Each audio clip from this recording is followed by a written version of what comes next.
Olá, sejam bem-vindos ao podcast Learning, Creating e Sharing, episódio número 59, e hoje temos connosco Nuno Teodoro. Viva Nuno, tudo bem? Olá, tudo bem, Luís? Tudo excelente. Olha, Nuno, vamos começar aqui pela pergunta aqui mais desafiante que temos no meio desta jornada aqui da nossa sessão, que é falar um bocadinho que é o Nuno Teodoro e aqui um bocadinho da sua jornada profissional e académica. Claro, então, Nuno Teodoro, 38 anos, pai de uma menina de praticamente 3 anos, portanto, ainda está naquela fase onde dá muitas noites sem dormir.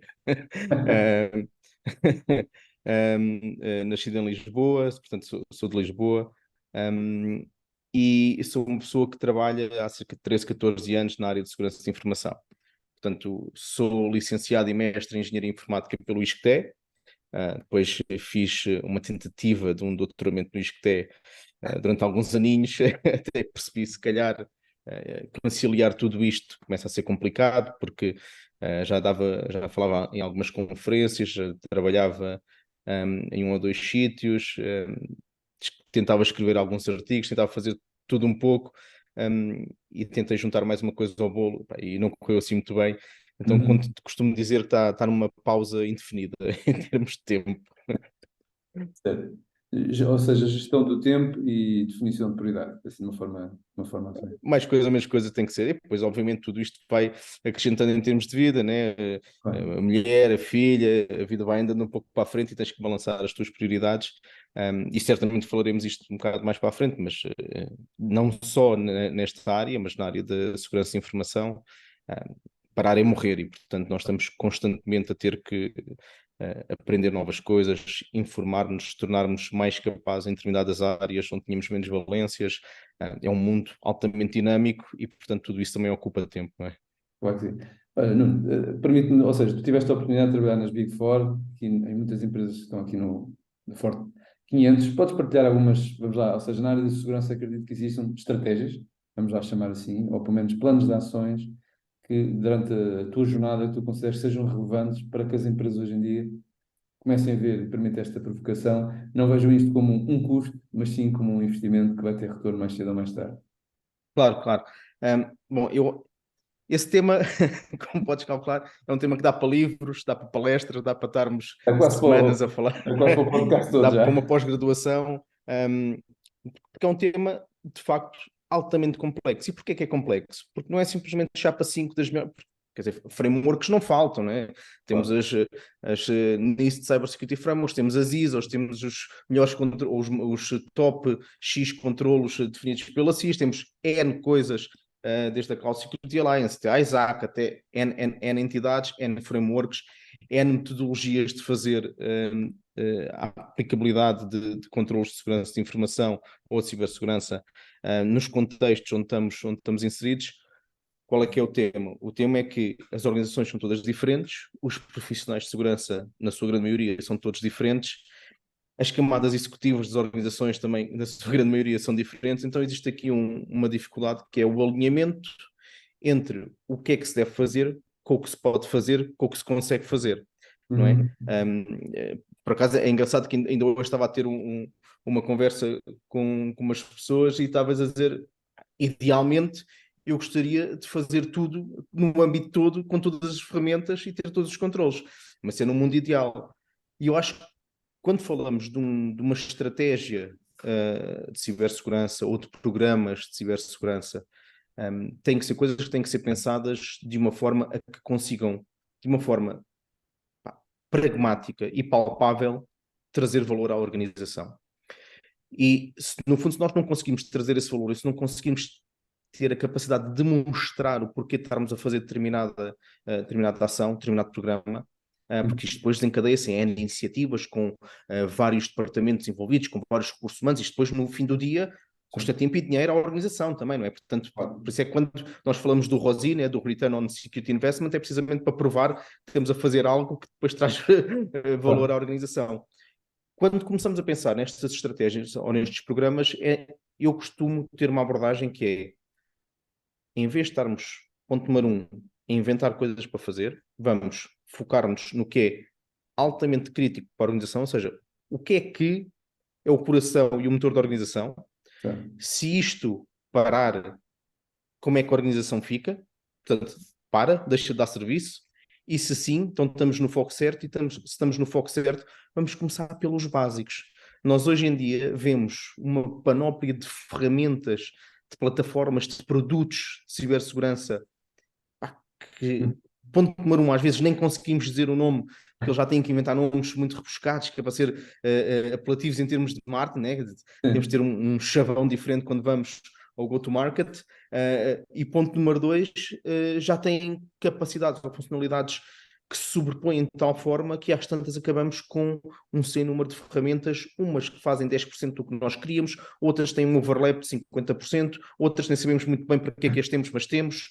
E tudo isto depois é um jogo onde as organizações são dinâmicas, nada disto é estático, os requisitos vão mudando, as pessoas vão mudando, tu podes herdar coisas que foram deixadas pelo teu antecessor, tu podes herdar requisitos que se calhar não estavam bem definidos, tu podes herdar controles que não estavam bem implementados, e tu se calhar vais ter que desconstruir aqui, de tempos a tempos, o que tu próprio construíste ou o que alguém construiu.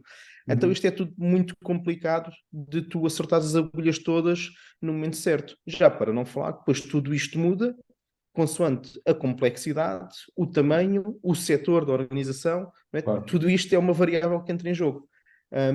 Mas eu costumo dizer, para começar, focar em algo que traz um valor imediato, traz visibilidade à organização, do porquê de estarmos a fazer determinado programa encaixado numa estratégia de cibersegurança, conseguirmos implementar os básicos muito bem afinados. Pensem nos básicos, é a CMMI nível 4 ou 5, no mínimo.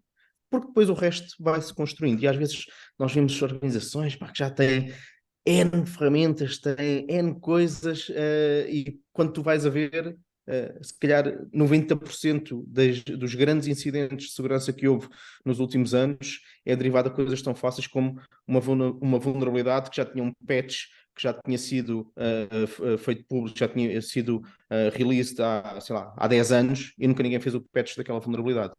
Isto acontece. Portanto, quer dizer que os básicos às vezes são mandados um pouco para trás. Obviamente que eu estou a falar como se isto fosse relativamente simples, carregar num botão e fazer patch e tudo, e não é, não é? Porque Claro. nós depois temos escalas de organizações onde se tu fazes um patch, o sistema aterra, paras uma linha de produção, ou paras uma fábrica, ou paras, né? E as coisas têm que ser feitas, obviamente, com determinada contenção.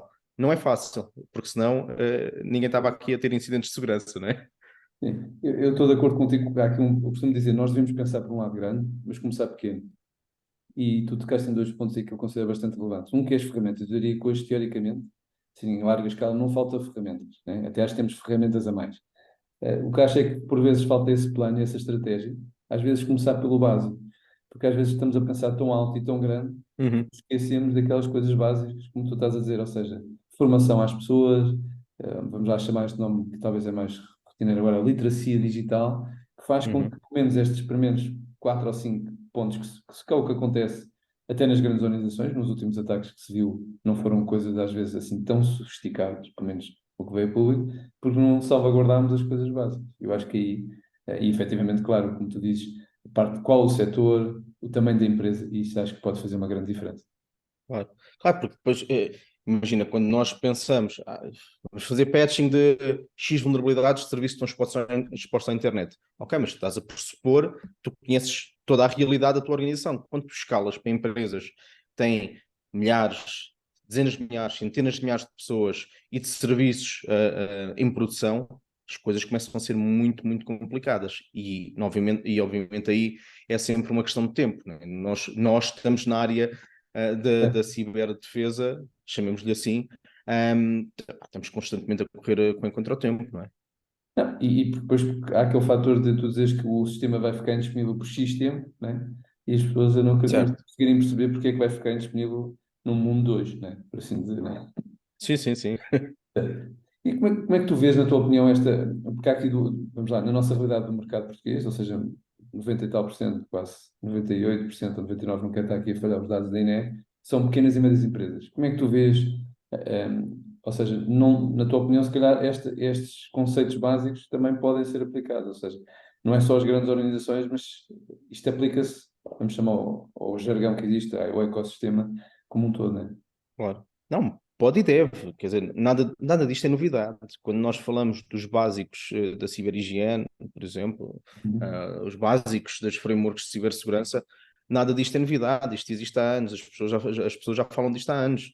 Um, Se calhar existe ainda uma falta de maturidade do tecido empresarial português, dada a sua Constituição, de perceber que de facto a cibersegurança, apesar de ser uma muleta usada já desde há uns anos para esta parte, é de facto algo que não é suposto travar um negócio, é suposto potenciar o negócio.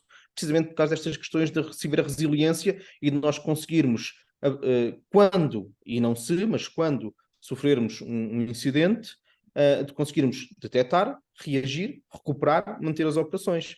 Portanto, esta questão de ver como quase um centro de custo ali os tipos da cibersegurança, eu acho que inevitavelmente vai ter que cair em desuso e vai ter que ser substituído por, se eu tiver um incidente nesta vertente, neste vetor digital que me suporta um processo crítico da organização, pá, eu se calhar não consigo faturar, portanto, se calhar não consigo fazer dinheiro. E isto chega a pontos tão básicos como as pessoas não fazem esta análise. E é preciso consciência, quer dizer, é preciso ter alguém, começa logo por aqui, é preciso ter alguém que esteja a pensar nisto, Claro. não é? E às vezes é este logo o primeiro passo que é necessário ser dado, e temos agora, e vamos ter cada vez mais regulação que te obriga a ter um responsável de segurança de informação na organização, ainda bem, porque muitas vezes, se não formos quase que empurrados para estes caminhos, não o faremos, mas é inevitável pensarmos que hoje em dia vivemos num mundo totalmente digitalizado. Não há Sim, nada que a nossa organização faça que não seja assente num processo digital, não é?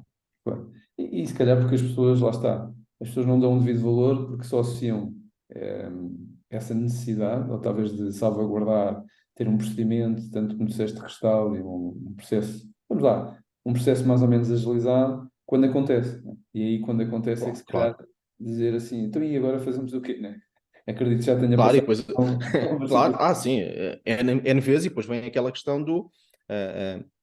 Entramos automaticamente num processo de gestão de crise, mas sem fazer gestão de crise, né? Porque a gestão de crise faz antes da crise, né? Não existe preparação para quando uma crise acontece. E depois existe também muito aquele pensamento, "Pá, nós também somos pequeninos, ou nós somos uma empresa de fabrico de calçado, ou disto ou daquilo, ou só servimos para intermediar faturas para a empresa A, B ou C, tudo bem, mas então dentro desse contexto, então tem o pensamento de qual é que é o processo que para a tua organização, Uhum. percebe-se de facto aos mínimos olímpicos de controle de Claro. cibersegurança aplicados nesse processo, e se calhar a resposta ou o resultado é que não há. Somos pequeninos, mas mesmo assim é necessário estarem, entre aspas, a respirar para conseguirem sobreviver, não é? Claro.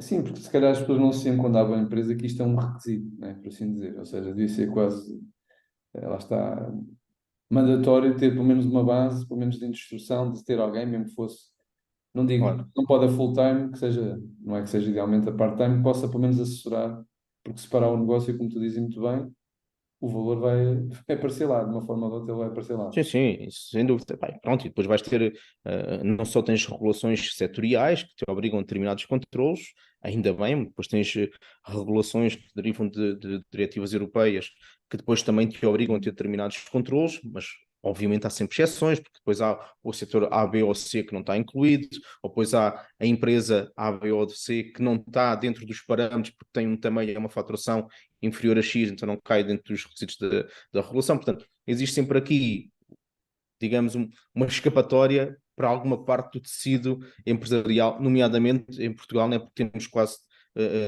X, diria o quê, 80, 90%, né, do nosso tecido empresarial da mesma classificação.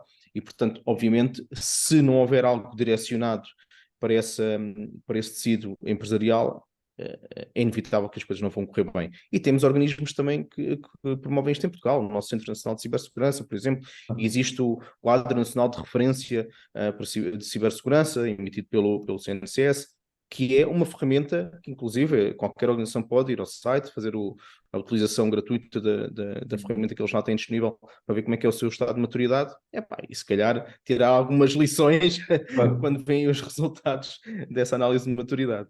Sim, no final do dia, pelo menos medir, nem que seja avaliar, já que seja autonomamente, para dizer, olha, estou assim ou estou assado e posso tomar medidas. Eu acho que isso é um. Né? Já é velho o ditado, se não estás a medir, não consegues gerir, né? Pelo menos medir qualquer coisa, pelo menos ver como é que estamos.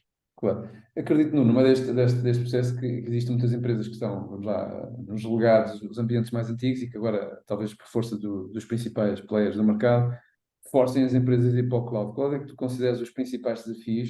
Porque não é só migrar os ambientes. Também, teoricamente, seria uma oportunidade para ver isto como um projeto de arquitetura e redesenhar e se calhar incluir esta tool, vamos chamar assim, se quisermos ser pragmáticos da área de segurança e dizer, pá, como é que eu vou passar para lá, o que é que eu tenho que resguardar, como e por aí adiante. Eu acho que a questão dos ambientes on-prem, os ambientes cloud, isso é quase como que nós falamos agora da inteligência artificial, não é? Não serve para tudo. Um, existem desafios e tem que haver uma ponderação se é necessário ou se não é necessário, se faz sentido ou não faz sentido.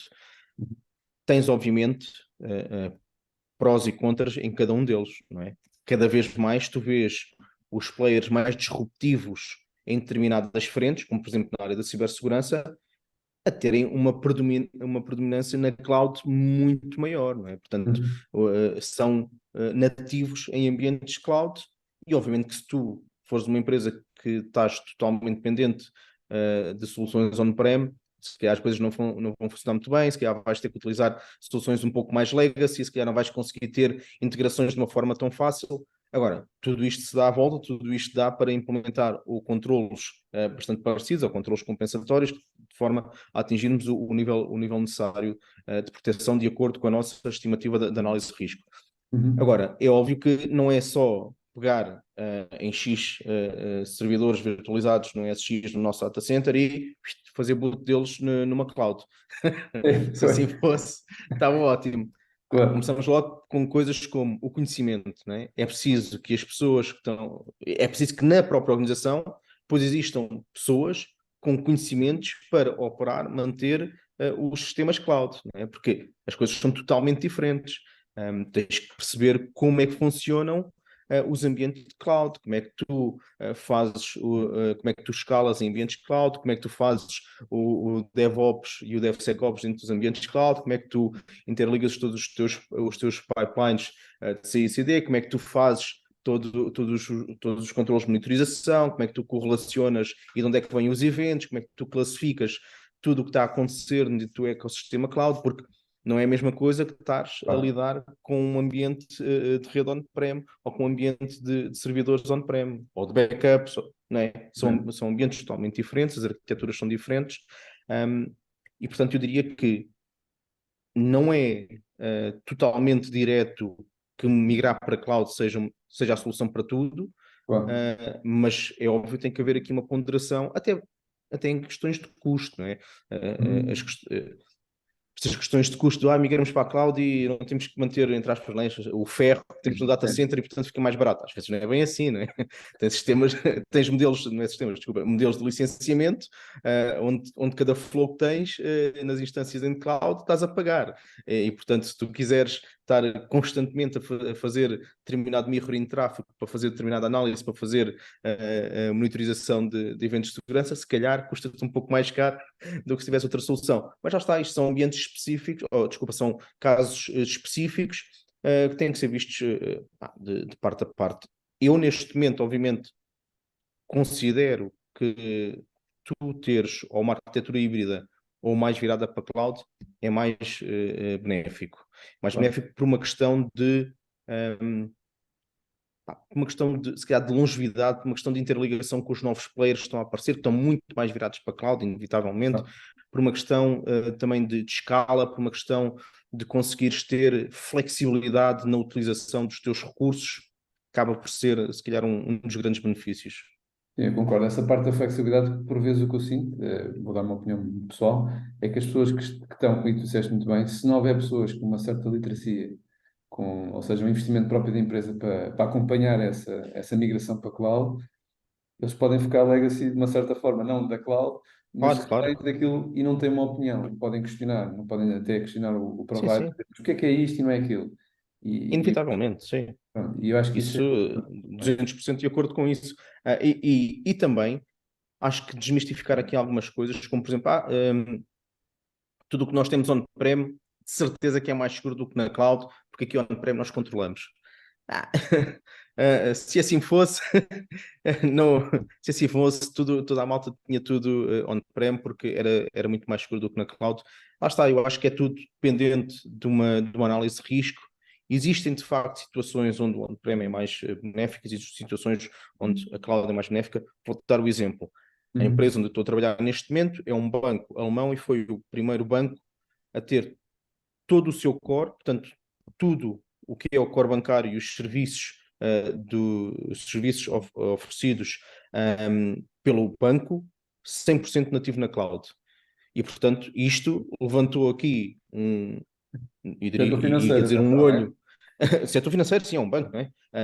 Eu ia dizer levantou um olho, mas se calhar não levantou um, levantou os dois olhos do regulador. Inevitavelmente nós temos um grande escrutínio por causa disso, não é? Porque quando tu associas setor financeiro com cloud, especialmente core bancário, desenvolvido e hosted numa cloud, um, tendencialmente e por histórico, alguma coisa que não joga, né? Porque o setor Sim. financeiro tende a ser um pouco mais legacy, um pouco mais, histórico neste tipo de abordagens, né? Sim, acho que também tem a ver com a maturidade do mercado e do regulador e perceber que estas coisas vão evoluindo e que faz parte do próprio crescimento, né? Sim, sim, mas atenção que estamos a falar aqui de um país bastante tradicional e de um Certo. setor bastante tradicional dentro do país, que é a Alemanha, o setor financeiro na Alemanha, quer dizer, até ainda hoje em dia, tu, dos bancos mais tradicionais, recebes em casa assim, um envelope bastante grosso com todo o teu extrato mensal, tudo impresso, né? Tudo em Certo. papel, porque é assim, né? Diz uma coisa, eu acho que, e tu tocaste há bocado e falaste até do IA, ou seja, tendo tu muito nesta área de cibersegurança, acredito que até a forma como hoje em dia os ataques são feitos, cada vez, por vezes até são mais inovadores da forma, porque, ou seja, vai havendo aqui uma maturidade. Como é que tu vês esta evolução, rapidez com que as tecnologias, sejam elas por IA ou não, quais é que consideras que são os pontos mais relevantes que as empresas cada vez devem mais continuar a focar? Ou seja, porque eu acho que uma delas muito forte é a educação, ou seja, Uhum. é importante continuar a focar, mas vês pontos que consideras que são relevantes neste avanço tecnológico barra cibersegurança, como é que isto tem que estar junto, né, no final do dia, né? Não, repara, eu não quero fazer aqui uma generalização, mas se não todos, praticamente todos os vendors ou os grandes players que tens no mercado na área de cibersegurança, todos eles dizem que têm qualquer coisa com IA, né? Machine Learning e IA. Se Até não o parece disserem, mal. estão quase fora da corrida, né? Epá, este ainda está em 1990, não tem nada com Claro. IA nem Machine Learning. Pronto, portanto, todos eles neste momento têm ali um chavão qualquer a dizer que utilizam machine learning ou artificial intelligence para fazer algo. Claro que sim, certamente que utilizam. Qual é que é o grande benefício que eu vejo, especialmente nas utilizações que tenho das plataformas que uso, que fazem alavancagem nesse tipo de tecnologias? É de facto a possibilidade de tu conseguires alcançar um resultado de uma forma, diria, mais inteligente, com Uhum. menos recursos e de uma forma mais eficiente, do lado da ferramenta. Ou seja, tu Claro. não precisas despender, se calhar, tanto tempo e tantas pessoas, né, tantos recursos a fazer ou otimizar ou correlacionar determinada operação, determinada tarefa, porque supostamente tens uma plataforma que te dá isso já out of the box com os algoritmos que têm incluídos nos seus motores de inteligência. Não são infalíveis, mas claramente que ajudam, porque conseguem, e eu vejo no dia a dia isso, em algumas ferramentas que utilizamos, claramente favorecem muito a velocidade de execução de algumas operações. Sim, e até porque há muitos ataques, pelo menos é o que é partilhado, assim, muitos ataques também são feitos usando essas ferramentas, ou seja, por forma Claro, exatamente. as próprias, A tecnologia existe, não é? Isto é como tudo. depois dos Tens, lados. tens uma arma, a arma serve para atacar e serve para defender também, não é? E portanto aqui é a mesma coisa. Agora, nós de facto vemos que conseguimos reagir de uma forma bastante mais rápida e mais eficiente a determinados padrões por causa das detecções que essas ferramentas fazem, fazendo a utilização de algoritmos de ML e de IA.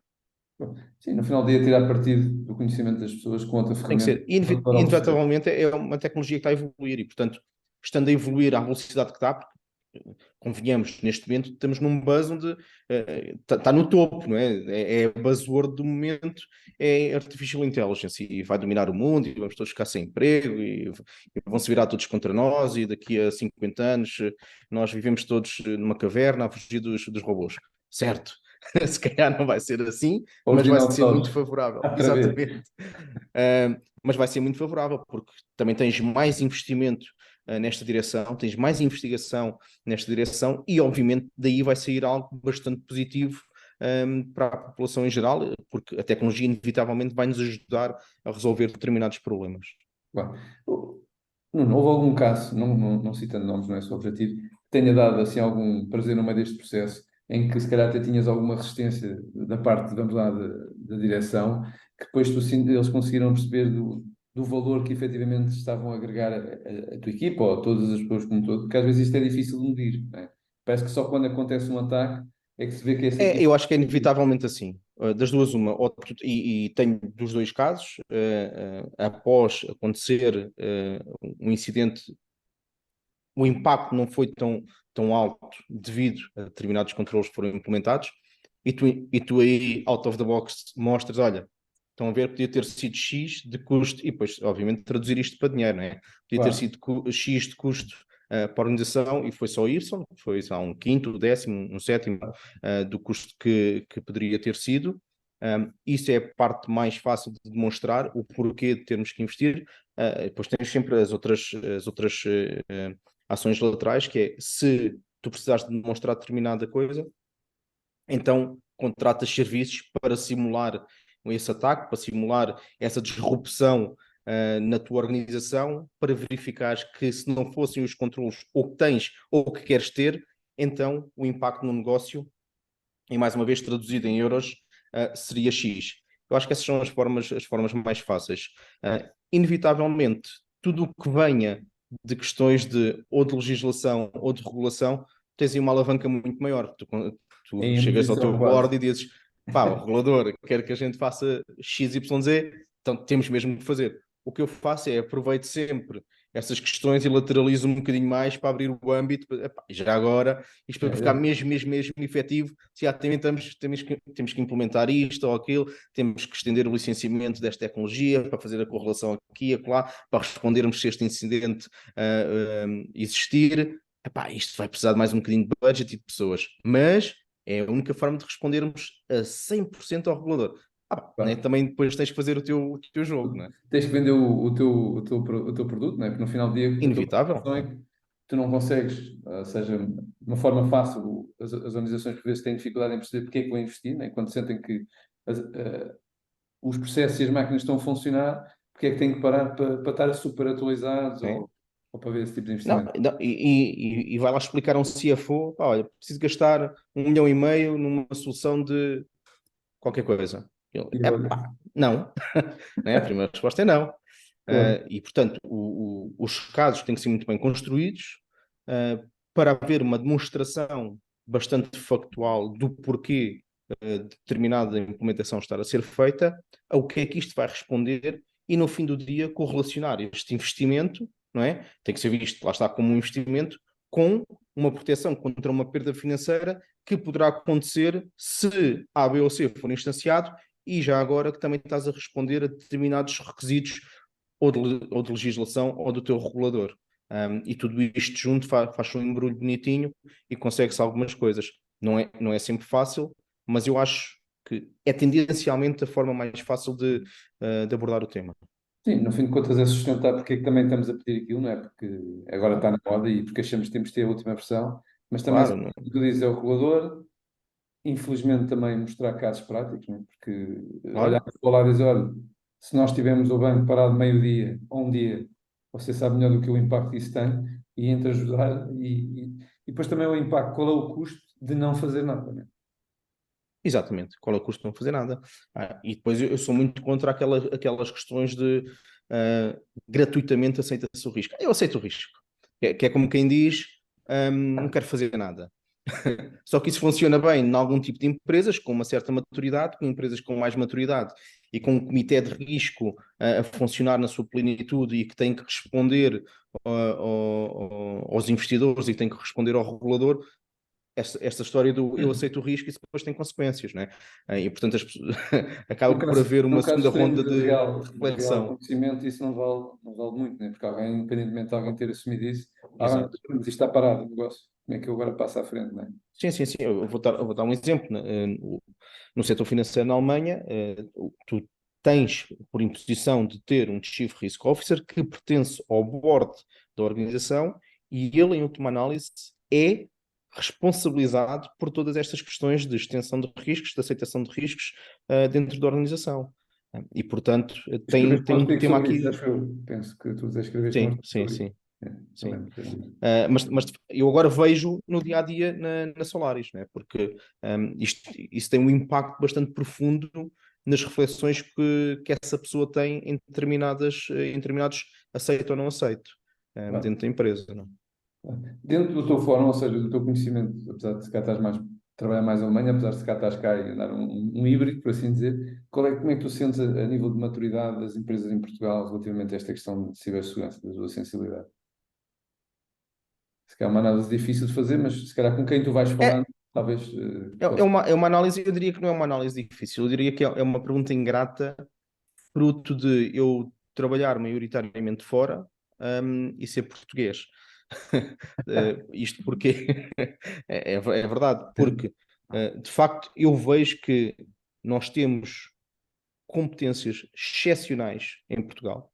Pá, temos pessoas excepcionais, temos competências excepcionais, mas inevitavelmente quando tu vais para outro tipo de culturas, fruto de vários fatores, tu vês que Portugal ainda tem uma maturidade relativamente baixa na, chamemos na ciberliteracia. Pronto, inventamos Sim, agora aqui isto, mas na ciberliteracia. E tem, mas isto é fruto de vários vetores. Um deles é, por exemplo, o tecido empresarial em Portugal, quando comparado com outros Estados-membros, por exemplo, ou com outros países, mesmo fora da União Europeia.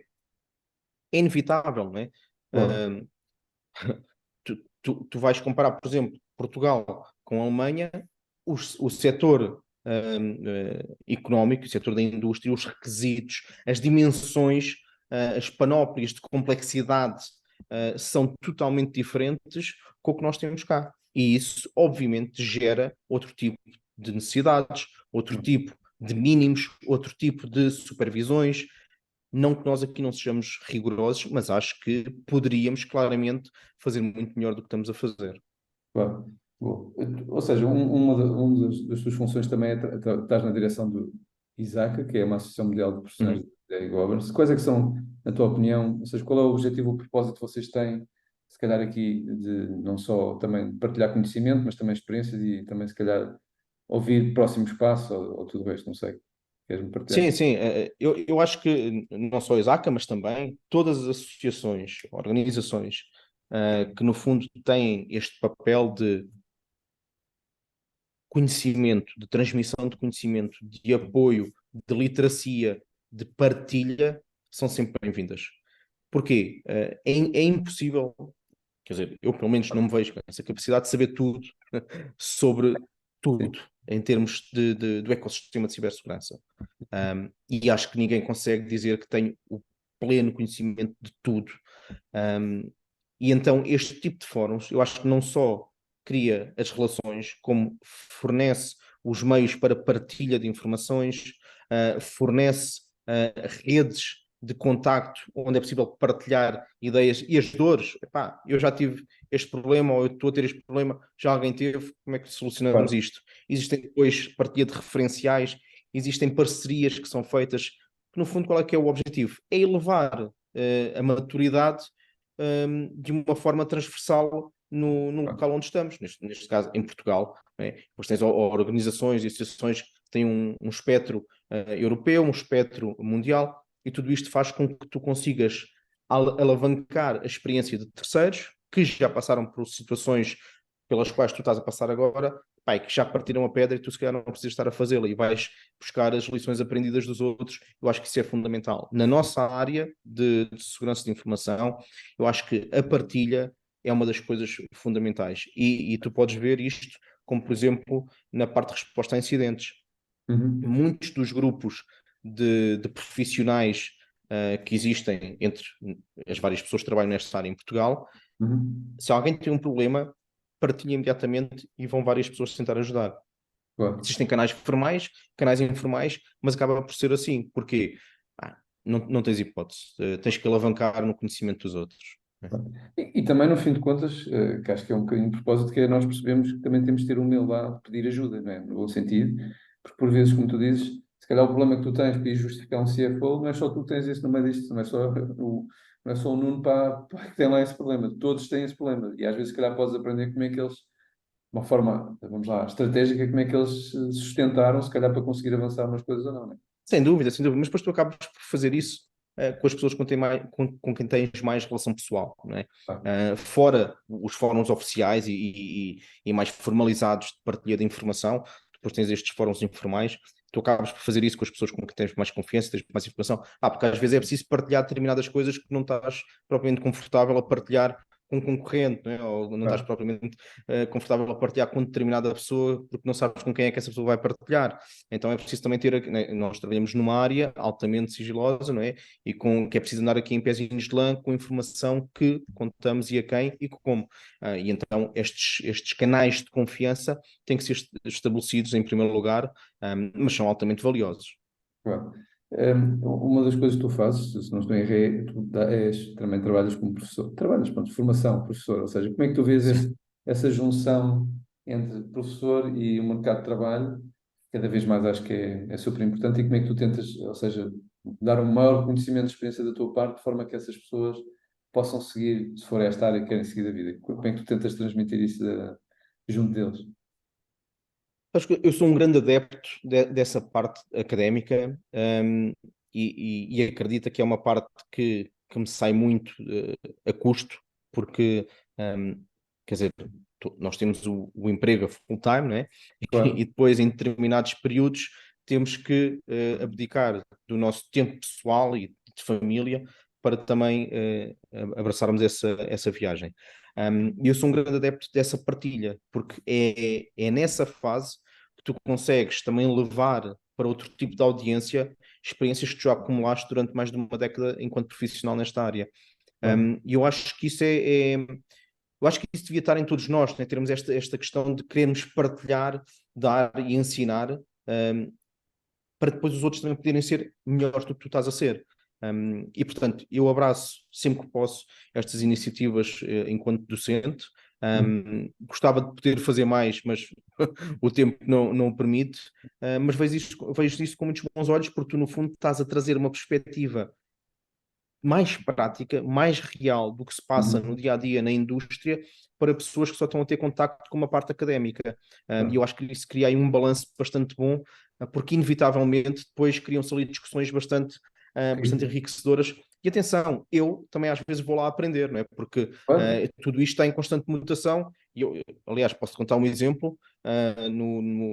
No ano letivo transato, fui dar aulas aqui ao ISCTE Uhum. e fiquei completamente chocado pela positiva com o conhecimento e a capacidade de alguns alunos que estavam na altura de mestrado de Engenharia Uhum. Informática sobre tópicos de segurança de informação.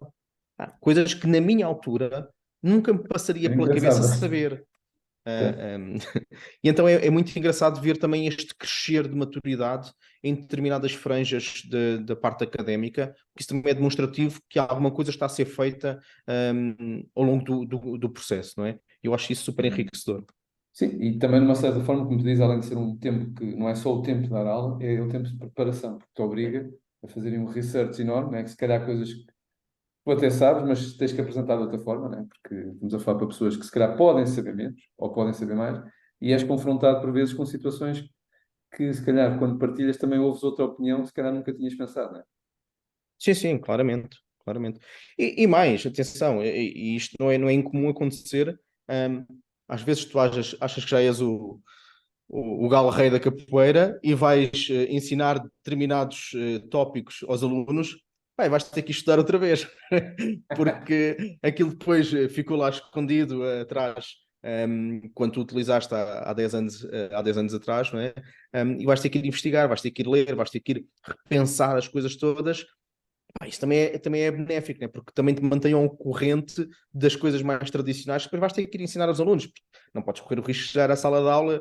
Agora vamos falar sobre mecanismos de encriptação com PKPs e depois não sabes o que é que estás a falar, né? E estás a ler slides. Isso não pode acontecer, né? Claro, Então isso sim. também é um bom exercício para ti, enquanto profissional, obriga-te a revisitar alguns temas. E, isso eu acho sempre que é um benefício para nós próprios. Claro. E por vezes, se calhar, até revemos alguns processos que a gente não é que tivéssemos esquecido, mas que não tivéssemos a pôr em prática. Sim, sim, claramente. No sentido, do que é que tu sentes que para os profissionais que querem seguir esta área, quais é que tu consideras que seriam talvez as competências, não digo os hard skills, né, mas talvez mais os soft skills, que tu consideras que são relevantes para quem quer seguir para esta carreira, por assim dizer. Porque há uma grande procura nesta área, né? Tu sabes isso? E inclusive eu posso dizer que algumas das pós-graduações que eu dei em algumas instituições de ensino foi precisamente, ou eram precisamente cheias com pessoas, já eram profissionais de áreas adjacentes ou nem por aí, Uhum. e queriam mudar de rumo profissional. Portanto, sim, isso existe. Ponto número um, eu se calhar gostava de pegar aqui neste tema, que é, existe tudo online e gratuito. Tu podes te tornar um excelente profissional de cibersegurança apenas com conteúdos que existem gratuitamente na internet. Antigamente nós tínhamos que ir à biblioteca, ver o que é que havia, publicar. Não. Hoje em dia eu às vezes vejo e acompanho algumas pessoas e a comunidade em geral que muitas vezes fazem esta pergunta: eu quero tornar-me, quero ir para a área de cibersegurança. Que certificação é que eu devo fazer? Nenhuma, vais estudar. O que é que tu não tens disponível na internet? Né? Claro. Tens tudo. Não tens que fazer certificação nenhuma. Vais estudar, tu tens todos os recursos disponíveis de forma gratuita na internet. Agora, tens é que saber o que é que tu queres fazer. Queres ir mais para GRC, queres ir mais para a parte de engenharia de segurança, queres ir mais para segurança defensiva, para segurança ofensiva, queres ir mais para threat intel, queres ir mais para resposta a incidentes. Pronto. Ou então estuda tudo um pouco e vê, olha, eu por acaso gosto mais disto, ou identifico mais com esta área. E Claro. tens N recursos para investigar e para ser um excelente profissional nesta área. O que é que eu digo para estas pessoas? Digo que querer é poder. E, portanto, quem quer fazer, mete as mãos na massa e vai estudar, e vai aprender. É aprender, no fim do dia. Não é preciso estar cá a pensar, quais são as 10 melhores certificações de cibersegurança que eu preciso fazer. Depois vês aquelas queixas do, mas esta certificação custa 1000 e não sei quantos euros, não tenho dinheiro para isto, portanto não vou para esta área. Quer dizer, estamos a pensar de forma totalmente errada. Sim, e tu tocaste aí num ponto que é importante, é assim, acho que até hoje em dia, de uma certa forma, temos a qualquer hora, né? Podemos fazer a formação, né? Que também é outro ponto Sim, importante, sim, em qualquer lado, exatamente. o único requisito é termos internet de qualidade, por assim dizer, e no fim de contas só depende de nós o querer. E se calhar outro ponto que tu referiste muito bem, e é uma forma também de validarmos se potencialmente aquilo que nós idealizamos que é a nossa carreira, né? Seja ela na cibersegurança A, B ou C, se é isso que nos identificamos. Por vezes, como tu sabes também é melhor do que eu, só quando pomos a mão na massa é que nós verificamos se aquilo é o dia a dia que nós Claro, estamos a fazer diariamente, não é? sem dúvida. Portanto, eu acho que só de facto experimentando e tendo um conhecimento mais aprofundado sobre os temas, é que sabemos se queremos ou não queremos perseguir esse caminho. Há uns anos atrás, toda a gente queria ser criminalista forense porque o CSI estava a dar todos os dias na televisão, não é? Sim. E agora, se calhar a parte da cibersegurança está um bocado mais na moda, toda a gente quer seguir esta carreira, até porque, né, faltam X profissionais, os ataques são cada vez mais recorrentes, existe tendencialmente a ideia de que não há falta de emprego na área de segurança de informação, então obviamente que são buzzwords apetecíveis para quem está no mercado de trabalho, se calhar numa área que não está tão satisfeito. Portanto, o que eu digo é, primeiro, vejam, estudem, dediquem-se um pouco e depois existem mais do que materiais suficientes para fazer um drill down em todas as vertentes de segurança de informação. E depois logo se vê. Claro que sim, concordo. Nuno, algum livro, algum filme, alguma palestra que gostasses de recomendar, seja ela na tua área ou outra área que. que gosto. Sim, olha, eu tenho um livro que li já há alguns anos e continuo a dizer que acho que deve ser sempre ser lido, do Kevin Mitnick, do Ghost in the Wires, que infelizmente partiu há pouco tempo, o Kevin Mitnick, que é um clássico, esse é um clássico. Depois um livro que eu gostei muito, que chama-se Kingpin, que é How One Hacker Took Over the Billion Dollar Cybercrime Underground, pá, que é muito engraçado. Uhum. E é assim contado numa vertente mais de história. E eu gosto, eu tenho aqui um defeito que é compra massiva de livros. E às vezes ficam ali 10, 15 livros para ler e depois eu vou pegando quando tenho tempo. Mas eu gosto muito de ler e depois também tenho outro defeito que é gosto muito de ler coisas da minha área e se calhar não abro assim tanto o leque como devia. Mas gosto muito de ler livros da área de segurança da informação, de cibersegurança, cibercrime, ciberterrorismo. Acho que são super interessantes. E estes dois claramente estão no meu top. E gosto, inevitavelmente, de ouvir alguns podcasts, sendo que epá, não sou propriamente assíduo, Uhum. ferrenho em algum podcast, mas gosto muito de um que é o Darknet Diaries, que de vez em quando vou lá ouvir os episódios de podcast, pá, que é muito engraçado. Boa, excelente. Algum conselho que já te deram que tu guardes como referência? Isso uma Sim, pessoa com alguma segurança parece mais difícil. sim, é verdade. Não, mas eu lembro claramente há uns anos de um conselho que me deram que foi: se tens medo, salta com medo. Porque estava ali um bocado em dúvida sobre uma determinada decisão profissional. Eu disse: epá, mas tenho um bocado de medo. Então, se tens medo, salta com medo. E foi mais ou menos isso que me guiou nas minhas últimas decisões.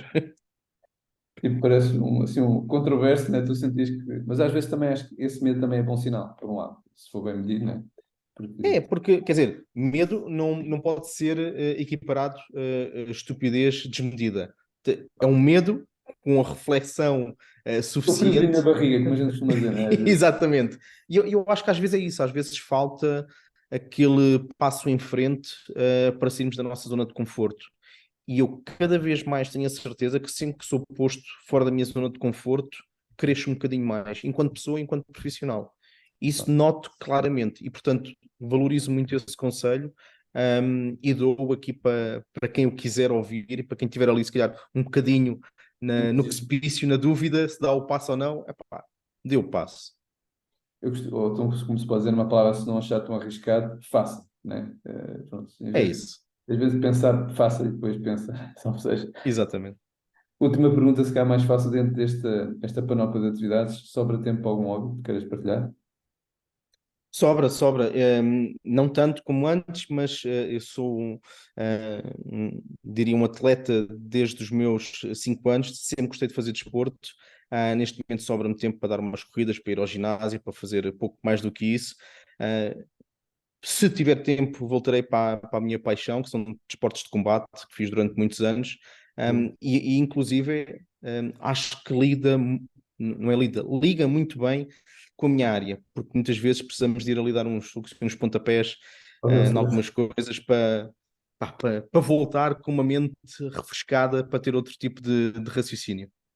e até para balancear ali entre a parte profissional e pessoal, né? Para fazer um Sim, equilíbrio. sim, sim. É uma questão de sanidade mental. Eu, pelo menos, costumo dizer isto, que é, para mim, desportos de combate é uma questão de sanidade mental. Ajuda-me imenso a manter aqui a minha sanidade mental, porque temos ali uma descarga de adrenalina que me faz bem. Faz muito bem. Claro. Nuno, chegamos ao fim, agradeço imenso, parabéns pela tua carreira e vamos falar. Muito obrigado, Luís. Prazer.